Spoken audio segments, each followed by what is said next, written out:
बिस्मिल्लाहिर्रहमानिर्रहीम। अस्सलाम वालेकुम नाज़रीन, इरफान हाशमी आपको अपने शो में खुशामदीद कहता हूँ। व्यूअर्स, कुछ डेवलपमेंट्स हैं पाकिस्तान के अंदर भी, और इस वक्त पूरी कौम ये जानना चाहती है, एक सख्ते की कैफियत में है। जो कुछ अयाज सादिक की तरफ से कहा गया, इस पर रिएक्शन उस तरह नहीं आया जिस तरह आना चाहिए था। लेकिन वज़ीर-ए-आज़म पाकिस्तान इमरान खान ने आज ज़रूर कहा कि किसकी टांगें कांपेंगी और किसके पेशानी पे पसीना आएगा, इसका इसका फैसला जो है वक्त करेगा। और एक मैसेज, स्ट्रॉन्ग मैसेज आया है। क्यों, क्या सोच रहा है, और इससे पहले भी जो तकरीरें हुई, इस पर हम बात करेंगे आज अपने शो के अंदर। राय साहब हमारे साथ मौजूद हैं। इब्राहिम राय साहब, आपको लगता है कि खामोशी है और ये किसी तूफान की आमद है जिसलिए खामोशी है? और वज़ीर-ए-आज़म पाकिस्तान ने तो कह दिया कि जो अभिनंदन का जो बयान दिया गया और मंसूब किया गया एक शख्सियत के साथ, किसकी टांगें कांपेंगी ये वक्त बताएगा। हाशमी साहब, खामोशी तोड़ने का वक्त हुआ चाहता है पाकिस्तान में, क्योंकि अब रियासत को और हुकूमत को और ख़ास तौर पर रियासत को ये लगता है कि मामलात जो हैं वो फ़ौजी क़यादत से या फ़ौजी क़यादत के चंद शख्सियात पर तनकीद से बढ़कर अब वो रियासती मामलात पर चली गई है, और ऐसे मामलात पर चली गई है कि जहाँ रियासत को ब्लैकमेल किया जा रहा है कि हम ये कौमी राज जो हैं जो हमारे पास हैं वो हम खोल देंगे। मिसाल के तौर पर अय्याज सादिक जो हैं वो साबिक स्पीकर भी रहे हैं और बहुत सी ऐसी पार्लिमानी कमेटियों के मेंबर रहे हैं जहां जाकर आप जो है वो मुख्तलिफ सिक्योरिटी इशूज़ के ऊपर ब्रीफिंग देती रही है। ख्वाजा आसिफ चूँकि नून लीग के पार्लिमानी लीडर हैं कौमी असम्बली में, तो उन ब्रीफिंग्स में वो भी शिरकत करते रहे हैं। अब अय्याज सादिक जो हैं वो इस बयान के ऊपर माफ़ी मांगने के लिए तैयार नहीं है, और साथ वो इशारों कनायों में ये भी अंदिया दे रहे हैं कि मेरे पास तो और भी बहुत से राज हैं, और ये एक इनडायरेक्ट वो मैसेज दे रहे हैं जिनको वो मैसेज पहुंचाना चाहते हैं, क्योंकि वो तो खुद कहते हैं कि हमारी इमरान खान से कोई जंग नहीं है, हमारी जंग जो है और हमारा जो मुकाबला है वो हमारी फ़ौजी क़यादत से है। तो वो फ़ौजी क़यादत को ये मैसेज देना चाह रहे हैं कि ये जो राज हैं हमारे पास कुछ और भी मौजूद हैं, और अगर जिस तरह से हम चाह रहे हैं कि एक मुज़ाकरात का रास्ता खुले मुस्लिम लीग नून के साथ और पीडीएम के साथ, अगर वो मुज़ाकरात का रास्ता नहीं खुलता तो हम वो राज भी खोल सकते हैं। लेकिन रियासत अब ये समझती है कि वो राज कोई जनरल कमर जावेद बाजवा या जनरल फैज़ हमीद के बारे में तो नहीं है, वो तो पाकिस्तान के बारे में। मिसाल के तौर पे कारगिल का ताल्लुक तो जनरल फैज़ से या जनरल बाजवा से नहीं था।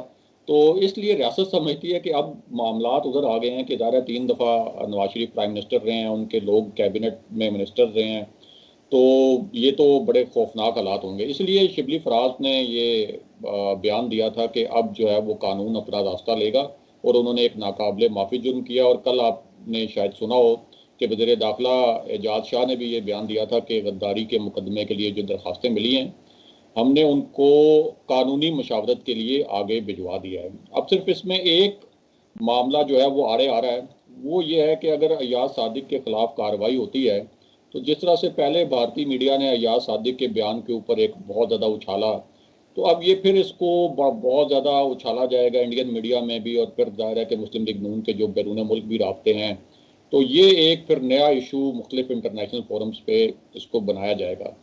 लेकिन ये है कि DGISPR ने अगर इस पर प्रेस कॉन्फ्रेंस की है, हाईएस्ट फोरम है पाक अफवाज का, तो इसका मतलब ये है कि ये बात जो है अब उनके लिए नाकाबिले बर्दाश्त होती जा रही है। और इसी पस मंज़र में वज़ीर-ए-आज़म इमरान खान ने कहा है कि अब आप देखेंगे कि किसकी टांगें कांपती हैं और किसको पसीना आता है। अच्छा, अब जो जो एक तासुर दिया गया है, तासुर तो नहीं कहूँगा, लेकिन जो हमने अख़ज़ किया है गुफ्तगू से, वो ये कहते हैं कि फ़ौज को तक़सीम करने की कोशिश की जा रही है। डिवीज़न कहाँ पे आपको नज़र आती है? कैसे फ़ौज को तक़सीम किया जा रहा है? कुछ ये दिसंबर की बात भी हो रही है, तो आपको लगता है कि नून लीग की कोशिश है, जैसे अदलिया पे कुछ जो हैंड पिक्ड जजेस हैं, मैं उन्हें हैंड पिक्ड इसलिए कहता हूँ कि उनके फ़ैसले उनसे चूँकि उन्हें कबूल हैं, जिसका आज उन्होंने भी ज़िक्र किया, वज़ीर-ए-आज़म पाकिस्तान इमरान खान ने भी किया। जब आपको हुदैबिया पेपर मिल के केस की बात करें तो आप खुश होते हैं। शौकत सदीकी की जस्टिस शौकत सदीकी की बात करें तो आप खुश होते हैं, चूँकि इदारों के बारे में बात की गई। लेकिन जब फैसला मनी लॉन्ड्रिंग के हवाले से आए तो आप नाखुश होते हैं। तो ये तो रिवायत है, ये तो तरीक़ाकार है, तरीक़ा-ए-वारदात है, हमेशा से रहा नून लीग का कि तक़सीम करके डिवाइड करके रूल किया जाए। तो तक़सीम कहाँ पे, फ़ौज को किस तरह, ये क्या ख़बरें गर्दिश कर रही हैं? देखिए हाशमी साहब, जब मौलाना फजलुर रहमान का धरना था तो उस वक्त भी जानबूझकर ये तासुर बनाया गया था, मौलाना फजलुर रहमान ने भी और जो दीगर जमातें हैं उन्होंने, कि फौज के अंदर कुछ ऐसे हल्के हैं जो मौलाना फजलुर रहमान को सपोर्ट कर रहे हैं। और अब इस मरतबा फिर ये तासुर ज़रूर बनाने की कोशिश कर रही है अपोजिशन कि इस किस्म की कोई तकसीम है। लेकिन मैं आपको थोड़ा सा इस पर ब्रीफ कर दूं कि 6 जनरल्स जो हैं आपके लेफ्टिनेंट जनरल्स, वो रिटायर हो रहे हैं दिसंबर में, और जाहिर है कि आर्मी चीफ जो है वो 6 नए लेफ्टिनेंट जनरल्स की तैनाती करेंगे। लेकिन ये जो लेफ्टिनेंट जनरल्स के ओहदे पे जो लोग आते हैं, इनका एक बड़ा शानदार करियर होता है और बड़ा ज़बरदस्त रिकॉर्ड होता है। और फिर ये जो प्रमोशंस होती हैं और फिर इनकी जो तैनातियां होती हैं, ये आर्मी चीफ अपनी एक प्रोफेशनल कंफर्ट, उनका लेफ्टिनेंट जनरल्स का प्रोफेशनल एक्सपीरियंस, ये चीज़ें देख कर वो करते हैं। मिसाल के तौर पे कि जब किसी ने कमीशन लिया तो वो किस रेजिमेंट से लिया और उसके बाद उसकी ज़्यादा खिदमात किस कोर में थी, तो वो चीज़ें होती हैं कि आपकी एक्सपर्टीज़ कहाँ है, आपके साथ प्रोफेशनल कंफर्ट कहाँ है, और उस हिसाब से ये प्लेसमेंट्स की जाती हैं। तो इसी तरह जनरल बाजवा ने, जाहिर है कि ये लेफ्टिनेंट जनरल्स की जो अब नई तैनातियां होंगी तो वो करेंगे, और ये सिर्फ पाकिस्तान की आर्मी में नहीं, हर दुनिया के हर मुल्क में आर्मी का सिस्टम जो है वो इसी तरह चलता है, और इसमें कोई तकसीम का या कोई पहलू नहीं होता। अब अपोजिशन ये तासुर ज़रूर बना रही है कि ये जो 6 जनरल्स रिटायर हो रहे हैं दिसंबर में, तो इनमें से कुछ जनरल्स को ग्रूम किया था, जैसे जनरल बाजवा साहब ने कुछ जनरल्स को ग्रूम किया, उनका प्रोफेशनल रिलेशन क्लोज था, तो कुछ जनरल्स को किया था ग्रूम जनरल राहिल शरीफ ने, जैसे जनरल बिलाल अकबर हैं, चीफ ऑफ जनरल स्टाफ भी रहे, पिंडी के कोर कमांडर भी रहे, डीजी रेंजर सिंध के तौर पे जब वो काम कर रहे थे तो उस वक्त वो जनरल राहिल के बहुत करीब थे, क्योंकि वो एमक्यूएम वगैरह के और जो वहाँ पे दहशतगर्दी के खिलाफ ऑपरेशन हुआ था उसमें बड़े एक्टिव थे जनरल बिलाल। तो वो इस किस्म का तासुर देने की कोशिश कर रहे हैं कि ये जो 6 जनरल रिटायर होंगे, तो उससे पहले जो है वो दिसंबर की बातें तभी की जा रही हैं कि ये तासुर बने कि कोई फौज के अंदर तकसीम और को पुश कर रहा है। लेकिन ये इतलात जो है वो ठीक नहीं है, और ये हो भी नहीं सकता कि फौज के अंदर बड़ा डिसिप्लिन इदारा है कि इस किस्म की कोई तकसीम हो।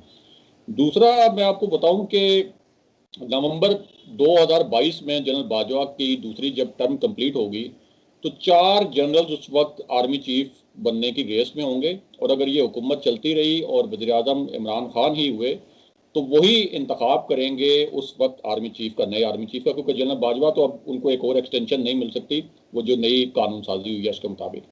तो उन 4 जनरल्स में जो आपके सिटिंग DGISI हैं, जनरल फैज़ हमीद, उन 4 सीनियर जनरल्स में वो भी शामिल होंगे। तो अब आप थोड़े से वो, मैं कहता हूँ कि डॉट्स कनेक्ट करें, तो जनरल फैज़ हमीद के नाम लेकर भी उन पर इल्ज़ामात लगाए जा रहे हैं। तो कुछ हल्के ये भी कहते हैं कि ये अपोजिशन जो है ये 2022 नवंबर 2022 के ऊपर भी नज़र रखी हुई है अपोजिशन ने, और वो एक तासुर बनाने की कोशिश कर रही है कि उस वक्त 4 जनरल सीनियर होंगे, इमरान खान ने फैसला करना होगा अगर इमरान खान वज़ीर आज़म रहे। तो इसलिए जनरल फैज़ हमीद की जानिब भी अपोजिशन, ख़ास तौर पर मियाँ नवाज शरीफ बार बार नाम लेकर उंगलियाँ उठा रहे हैं। लेकिन कुछ जनरल्स जो हैं उनकी रिटायरमेंट है अप्रैल 2021 में, और उसके बाद कुछ जनरल्स की रिटायरमेंट है अक्टूबर 2021 में। लेकिन ये सिर्फ अपोजिशन का एक तासुर है, ये पॉसिबल नहीं है कि फ़ौज के अंदर इस किस्म की तकसीम हो। और फ़ौज के अंदर ये भी होता है कि जब कोई जनरल सुपरसीड होता है तो वो दूसरे जनरल रजाकाराना तौर पर रिटायरमेंट ले लेते हैं, लेकिन उनके ऊपर कोई दबाव नहीं होता। मिसाल के तौर पर मियाँ नवाज शरीफ ने जब जनरल राहिल शरीफ को आर्मी चीफ लगाया था तो उस वक्त भी जनरल्स जो हैं वो सुपरसीड हुए थे। जनरल बाजवा को जब आर्मी चीफ बनाया था तो उस वक्त भी 3 जनरल्स जो हैं वो सुपरसीड हो गए थे। जनरल राहिल शरीफ जब आर्मी चीफ बने थे तो उस वक्त वो GHQ में IG ट्रेनिंग एंड इवेल्युएशन थे। जनरल बाजवा जब आर्मी चीफ बने तो वो GHQ में IG ट्रेनिंग एंड इवेल्युएशन थे। और ये कोई कंपल्शन नहीं होती कि अब सबसे जो सीनियर जनरल होगा प्राइम मिनिस्टर उसी को आर्मी चीफ बनाएगा। ये 5 जो सीनियर जनरल्स की फाइल जाती है GHQ से वजारत दिफा, और वजारत दिफा से प्राइम मिनिस्टर के पास, और फिर प्राइम मिनिस्टर का ये इस्तेहकाक होता है। तो अब ये इस तरह का तासुर बनाने की कोशिश की जा रही है कि जब जनरल बाजवा आर्मी चीफ बने तो वो सबसे सीनियर नहीं थे, तो इस वजह से शायद कोई बाकी जनरल्स के कोई उनकी तैनाती पे भी और उसके बाद उनकी एक्सटेंशन पे बाकी जनरल्स के कोई तहफ़्फ़ुज़ात होंगे। तो इस तरह की बात नहीं है। सिर्फ जनरल कियानी वाहिद आर्मी चीफ हैं पिछले 30 साल में, जो कि अपने टेन्योर के वक्त सबसे सीनियर जनरल थे और वो आर्मी चीफ बने थे, और उनके अलावा ये फिर हमेशा यही होता रहा है कि सीनियर जनरल्स जो हैं को कभी सेकंड नंबर वाला उसको आर्मी चीफ बना दिया जाता है, कभी थर्ड नंबर वाले को भी बना दिया जाता है, और ये प्राइम मिनिस्टर का इस्तेहकाक होता है। और ये बात भी जो कुछ हल्कों ने फैलाई थी कि आर्मी चीफ जनरल बाजवा की एक्सटेंशन ना होती तो उसके बाद जनरल सरफराज सत्तार सबसे सीनियर जनरल थे तो वो वही आर्मी चीफ बनते। ये बात भी ठीक नहीं है क्योंकि लोगों को इतना नॉलेज नहीं है। अगर आर्मी चीफ जनरल बाजवा की एक्सटेंशन यानी सुप्रीम कोर्ट अगर उस वक्त वो कहती कि एक्सटेंशन नहीं हो सकती तो उसके बाद भी ये हतमी अख्तियार प्राइम मिनिस्टर इमरान खान के पास ही था कि उन्होंने ही उनके पास ज़रूर नाम जाता जनरल सरफराज सत्तार का। और जैसे chairman joint chiefs of staff committee के लिए उनका नाम गया था जनरल सरफराज सत्तार का, लेकिन वो प्राइम मिनिस्टर का इस्तेहकाक होता है। जैसे मियां नवाज शरीफ ने अपॉइंटमेंट्स की थी ऐसे ही प्राइम मिनिस्टर इमरान खान का इस्तेहकाक था, तो हो सकता जनरल सरफराज सत्तार भी बड़े प्रोफेशनल जनरल से हो सकता है वो उनको बनाते या किसी और को बनाते।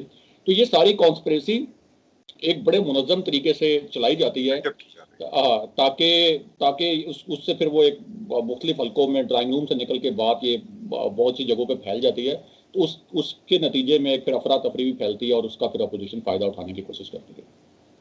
आपको लगता है कि अब ये कानूनी जो आपने जैसा बताया कि रहनुमाई के लिए और इसके ऊपर नजरसानी की जा रही है, जो हदारी के मुकदमात हैं, हम एक फिर कुछ चीज यानी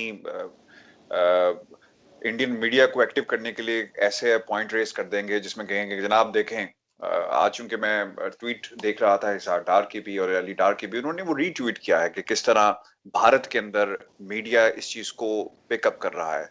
तो ये तो एक चेंज है, जब ये रिएक्शन शुरू होगा तो फिर इसका कोई एंडिंग नहीं है। जवाब जिस तरह आना चाहिए था, क्योंकि लोग सवाल करते हैं राजा साहब, मैं ये सिर्फ आपसे जानना चाहूंगा कि फिल फॉर जवाब जरूरी था, जिस तरह आईएसपीआर डीजी आईएसपीआर ने आगे बताया, क्या जवाब इससे ज्यादा सख्त आएगा अमली तौर पे, क्योंकि लोग अभी भी कंफ्यूज नजर आते हैं। देखिए जवाब आएगा, जवाब आना शुरू हो गया, लेकिन इस जवाब की शक्ल कुछ मुख्तलिफ है जो बहुत से लोगों को नज़र नहीं आएगी, लेकिन आप जैसे सहाफ़ियों को और मुझ जैसे जो सहाफ़त के तालिब इल्म हैं उनको ये शक्ल नज़र आएगी।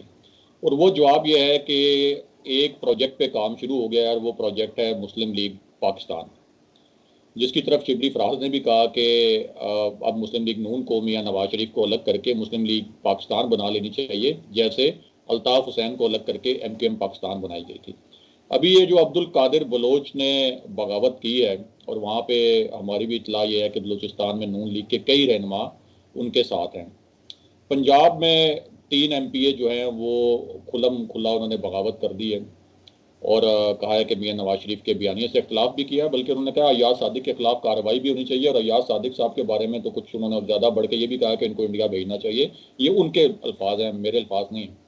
तो ये प्रोजेक्ट शुरू हो गया है। शहबाज शरीफ को भी कहा जा रहा है मुस्लिम लीग नून के रैंक्स के अंदर से कि आप मुस्लिम लीग पाकिस्तान बनाएं। तो ये जो जवाब आएगा वो इस सूरत में आएगा कि ये उस प्रोजेक्ट पे काम शुरू होगा, क्योंकि बराह रास्त जो है ना फौज इस वक्त कार्रवाई इसलिए नहीं कर सकती कि अपोजिशन तो रियासत के मामलात पर भी सियासत कर रही है, लेकिन यहाँ पे इशू ये है कि 11 जमातें इकट्ठी हैं और वो बलूचिस्तान की महरूमियों का कार्ड भी खेल रही हैं, वो मज़हब कार्ड भी खेल रही हैं, वो मदरसों का कार्ड भी खेल रही हैं। तो ये एक मुश्किल सूरत हाल है। वरना अब तक जो है वो आपको पता है कि जब अल्ताफ़ हुसैन के खिलाफ कार्रवाई का फैसला किया था जनरल राही शरीफ ने, 1 महीना लगा था हाशमी साहब। वो अल्ताफ़ हुसैन जिनकी तकरीरें आप भी मीडिया से हम भी मीडिया से हम स्क्रीनें पाबंद होती थी कि 2-2 घंटे लाइव रहेंगे आप, किसी की जरूरत नहीं पीसीआर होती। में इंस्ट्रक्शंस होती थी लंदन सेक्रेटेरिएट से कि भाई जब तक बोलेंगे काटना नहीं, टोकना नहीं। जी हाँ। तो वो सब पाबंद होते थे। वहां से अल्ताफ हुसैन बटन दबाते थे, कराची बंद हो जाता था, बटन खोलते थे ऑन हो जाता था हड़तालें। लेकिन जब रियासत ने यह फैसला किया था, अभी हम पहले जनरल बिलाल अकबर का भी जिक्र कर रहे थे और राहिल शरीफ का, तो वो 1 महीने में आप देख लें कि वो काया पलट गई थी। लेकिन यहाँ मामला सिर्फ ये है कि मज़हब कार्ड है, बहुत खौफनाक कार्ड है, मदरसा कार्ड है और फिर बलूचिस्तान की महरूमियों का कार्ड है। इसलिए ये जो जवाब आएगा, जो शक्ल मैंने आपको बताई, ये उस शक्ल में आएगा। मुस्लिम लीग नून 1962 में टूटना शुरू हुई।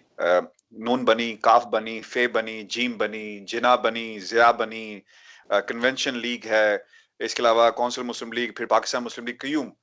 तो अब एक और नई शक्ल यानी पाकिस्तान मुस्लिम लीग पाकिस्तान बनेगी। वो हाल जो एमक्यूएम कहा, बिल्कुल आपने सही कहा।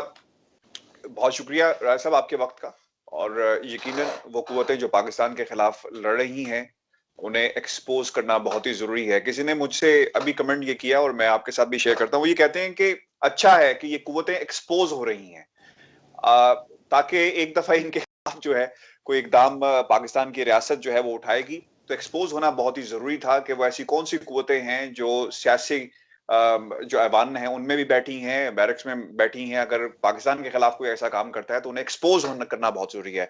बहुत शुक्रिया राज साहब आपके वक्त का। व्यूअर्स, ये हमारा आज का शो था। मुझे इजाजत दीजिए, अल्लाह ने के बाद।